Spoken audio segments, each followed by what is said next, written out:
typical example. There's been 5 chartered accountants that left within a space of 18 months in that organization. 5 chartered accountants. CAs, qualified CAs that left that organization within a space of. And what positions were they filling? The CFO roles? We've lost 3 CFOs within out of the 5. I would even say 4 where 4 of them were CFOs. Fired or resigned? Tantamount to being pushed. Yeah. Actually, all 5, I would say they were pushed. And I imagine as a CFO, you've got sight to a lot of what's happening with the financials, with the money flows, and they might have been asking some questions, probably uncomfortable questions, so they weren't happy to be kept around.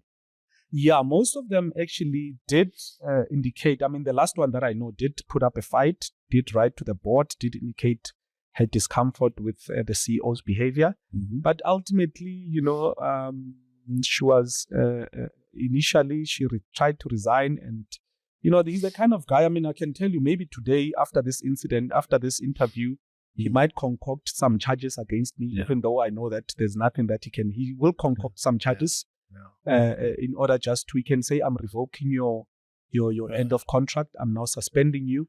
I want you to go through a discipline. That's the kind of person. He's very vindictive. Sure. That that's what happened to the previous CFO when she resigned and wrote and said, "I'm leaving because I'm uncomfortable with the kind of instructions that you're giving me." Yeah. Then he said, "No, I'm revoking your resignation.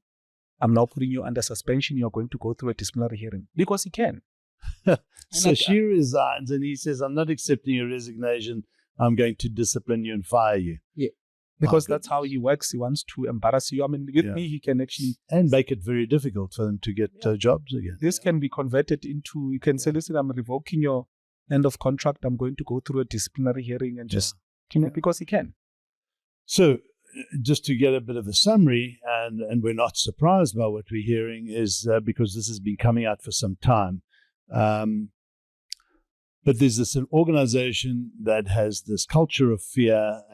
People are told to just toe the line. People who speak up are moved aside. The CEO starts to assume these various roles and functions like HR, IT, starts appointing his own people.